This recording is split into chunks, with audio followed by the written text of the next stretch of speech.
Hello, everybody. This is a copy of the letter that I've been sending to every congressman and congresswoman in the United States of America. December 20th, 2019. Greetings. If you're holding this letter in your hands, that means that it was not intercepted. That's good. My name is Nisin R. Lopez. I'm a 44-year-old Cuban-American artist based in Cutler Bay, Florida. I am contacting you in order to denounce a hideous crime that is being perpetrated against me here in USA.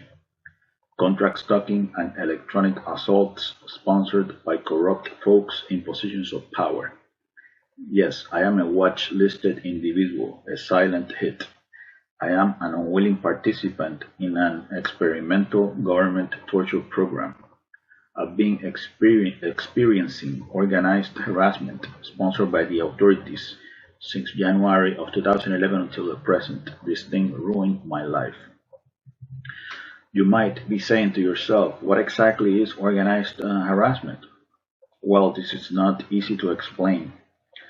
Covert harassment, organized group stalking, community-based mobbing, proactive policing, or managed aggression is pretty much a form of political repression, extrajudicial punishment. Organized stalking is a secret program of the U.S. government designed to destroy targeted individuals emotionally and psychologically through dark neurolinguistic programming and negative aversive stimuli, trauma-based conditioning. We're talking here about a multi-layered interagency program.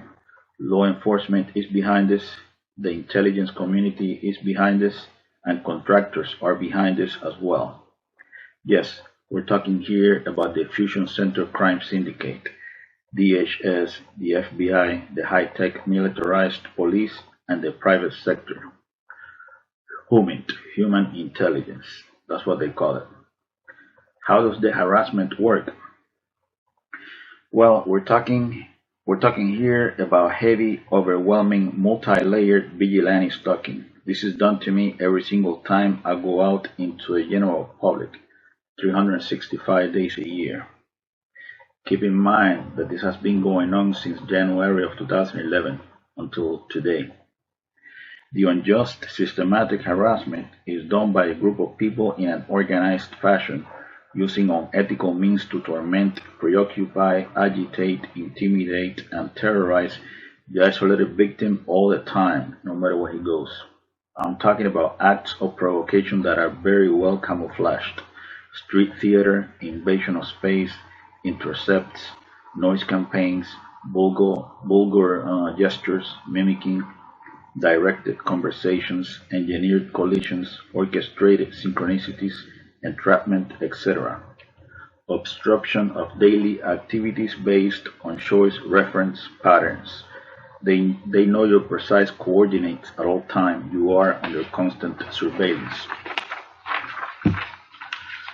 The target is exposed to a stressor outside the range of usual human experience. He is kept in a state of anxiety and hypervigilance, in a state of functional disorientation, until he finally breaks down after years of indescribable psychological abuse. Basically, the harassment is meant to create a toxic artificial external reality that wanna drive you insane. That's for damn sure. Most victims of this program end up homeless, in jail, or in psychiatric institutions, isolated, with no support system, relationships destroyed. Who are the agent provocateurs recruited by the authorities that constantly harass the targeted citizen in an organized fashion? They are called surveillance role players or confidential human sources. They believe they are patriots and heroes serving a noble cause. They come from all types of social backgrounds. These mindless automatons are brainwashed into believing that the target is a really bad person, a terrorist, a murderer, a sex offender, a wife beater, a drug trafficker, a thief, etc. A professional defamation campaign. These perps are enlisted through community programs such as InfraGard, Citizen Corps, and Neighborhood Watch. They are compensated with cash and gift cards. We're talking here about a clandestine civil military operation. There is no doubt that the command station for organized stalking is the Fusion Center. This is obvious. The primary multi-agency intelligence sharing network in Florida is the Florida Fusion Center, Florida Department of Law Enforcement, which is located in Tallahassee. And the Fusion Center that is the closest to me is the Homeland Security Bureau Southeast Florida Fusion Center, which happens to be the Fred Taylor headquarters for the Miami Dade Police Dept. This centralized technology center has different operational sections. Who is in charge of the Southeast Florida Fusion Center? Captain Brian Rafke, that's his name. Overall, contract stalking is psychological warfare, a secret, illegal, long-term, unconstitutional surveillance program that is designed to neutralize outspoken, politically incorrect freethinkers that are designated as enemies of the state, even if they're just innocent, harmless, law-abiding citizens that pose no real threat to anyone. Now, in case you wonder, they targeted me for the following reason. In late 2009, I made a politically incorrect presentation in Miami-Dade College Hialeah campus. I openly stated that September 11th was an inside job. On early 2010, they kicked me out of Miami-Dade College under false accusations. They portrayed me as a terrorist. You know, they painted me as an anti-American. Miami-Dade College's threat assessment team, they reported me either to DHS or to the FBI. I know for a fact that they spoke to the Hialeah police. The authorities opened an investigation. In 2009, they visited some of my closest friends and forced them to collaborate in covert operations, exposing me to situational and conversational scenarios, to record me saying something out of line.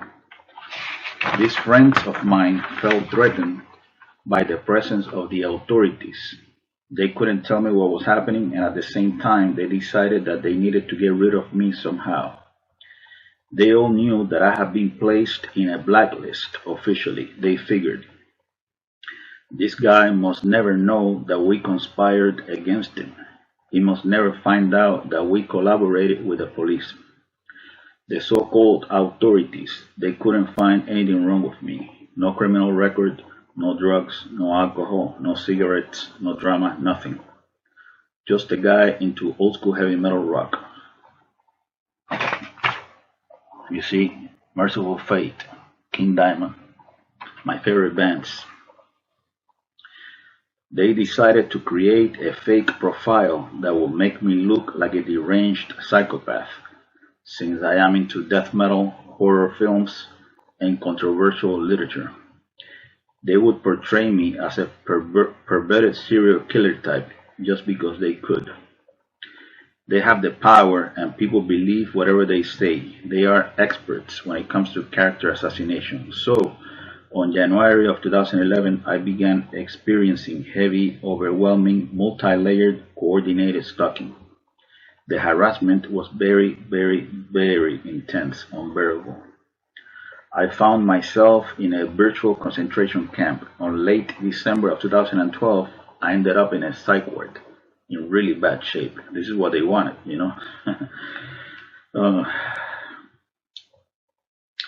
So here's what this all comes down to.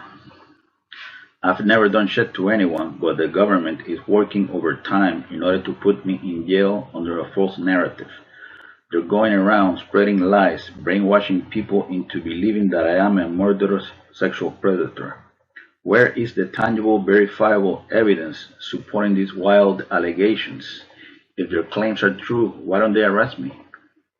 They harass, isolate, and terrorize innocent people, but they protect criminals like the Boynton Beach cop Stephen Maiorino, who raped a woman at gunpoint a few years back. How come they don't put this guy in the targeted individual program and force him into involuntary celibacy? You know, I think that's a very valid question. Aren't they emergency management vigilante hunters trying to make the world a better place? It is clear to me that these people in law enforcement and in the intelligence community are crooked. So, the leader of clandestine operations in the CIA, Elizabeth Kimber, she doesn't know anything about this nasty mind control behavioral modification program. General John W. Raymond, commander of the Air Force Space Command, he doesn't know anything about satellite weaponry and microwave bullets. The director of the Defense Intelligence Agency, Robert P. Ashley, he doesn't know anything about remote neural monitoring and synthetic telepathy. The director of National Intelligence, Joseph Maguire, he doesn't know that targeted individuals are being tortured with directed energy weapons, forced to lash out. The director of the National Security Agency, Paul M. Nakason, he's never heard about the Signals Intelligence EMF scanning network. The Assistant Attorney General of the National Security Division, John Charles Demers, of the Department of Justice, he doesn't know about this legalized lawlessness. The director of the FBI's Terrorist Screening Center, Charles H. Cable, he doesn't know this horrendous surveillance abuse is taking place. The Undersecretary of Homeland Security for Intelligence and Analysis, David J. Glaw, he doesn't know about these black ops. The president of the National Fusion Center Association, Mike Sena, he doesn't know anything about gang stalking. Of course, they all know this is going on. This is an unacknowledged special access program funded by the CIA, a military neuroscience experiment. They spend approximately $1 million a year on each subject, on each targeted individual. They got mainstream media on a leash so that they don't spill the beans. The media outlets, these are the gods of perception management, as I call them. The media outlets don't have a problem legitimizing the stories of U.S. diplomats harassed with microwave weapons in Cuba and in China, yet they refuse to validate the testimony of thousands of U.S. citizens that are being tortured with organized stalking and electronic assaults. The puppet masters behind this personality disintegration program, because that's what it is, will do anything in order to justify a multi-billion-dollar national security, counterterrorism, corporate military intelligence police-state complex. Multi-billion or multi-trillion? Who knows, I know for a fact that weapons manufacturers like Lockheed Martin benefit from this. So, basically this is a human rights injustice beyond words. These are war crimes. So, my dear friend, I would like for you to think about something. The shadow government deep state criminal cabal is torturing me with classified military technology. They have me on remote neural monitoring. I've been implanted with highly advanced nanotechnology that resonates with my biofrequency, NIH DARPA implants. So they have access to my unique brain signature. This is how they know my precise coordinates at all time, It turns out that my brain has become, a communications device, a broadcast antenna. Unbelievable. This means, in practical terms, that a guy sitting in front of a monitor in the intelligence section of the Homeland Security Bureau Southeast Florida Fusion Center can see my decoded thoughts in real time, audio-visual info in digital format. Not only that, handlers can also implant words, phrases, images, impulses, and videos into my psyche, especially when I'm asleep. This is called artificial telepathy. They do this to me every night, 365 days a year, a mind rape operation for them, sure, They implant, images of unnatural things,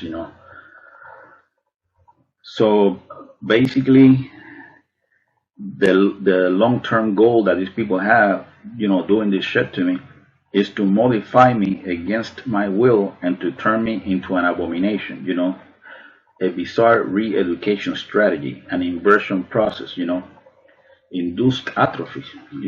That's what it is, basically. So all my mental data, all my psychic data is uploaded into their AI supercomputer that predicts behavior based on past choices. Basically, I'm a guinea pig, an expendable biospecimen in a secret military experiment. Electroencephalogram heterodyning, mind cloning. So here's a if they are doing this to me and I am a nobody, because basically I'm just an average guy, I'm not a public figure or a famous person or a politician or anything like that. I'm just a regular person. If they are doing this to me and I am a nobody, what's stopping the CIA from spying on the thoughts of President Trump? All they really need in order to put a person on remote neuromonitoring is a DNA sample. They implant the human test subject with invasive devices, nanotech. I mentioned that already. Once they get that DNA sample, they have access to your unique brain signature, which operates as an email address, biotelemetry, transmitter-receiver, brain-to-computer interface, integration completion. They have a digital map of your brain, computer-generated brain mapping. In the same way that your fingerprints, you are the only person in this planet that has, these fingerprints. Using that analogy, your brain wave, have a signature that is unique. You're the only person on planet Earth that has that brain signature. So basically they implant you with the nanotech, and which resonates with your biofrequency, and so that's how they have access to your unique brain signature. And then the nanotech amplifies basically those electromagnetic frequencies and transmits that information, to their supercomputer. So basically, your brain operates as a communications device, as a broadcast antenna. I understand that this is hard to believe, but this technology is real. This is classified military technology. This futuristic technology of DoD flavor is so powerful that they can even use it to control sleep patterns. They can deprive you of sleep if they want to. They can inflict pain in any part of the body. They can target organs. They can also eliminate a person with an artificial heart attack that generates no forensic evidence. So we're talking here about an otherworldly technology that is years ahead of what people know. Black magic at the governmental level, Minority Report type of shit, The corrupt folks behind this interagency program must be exposed. They are trafficking the brainwave signatures of illegally targeted citizens, Is this not predatory behavior, Is this not modern day human trafficking? All in the name of counterterrorism. Keep in mind that there are thousands of targeted individuals in USA. I'm not the only one, maybe even more than 1 million, So, and then I end the letter like this. Thank you very much for your time. I apologize for any inconvenience. Bye. Signed, Mr. Nisin R. Lopez.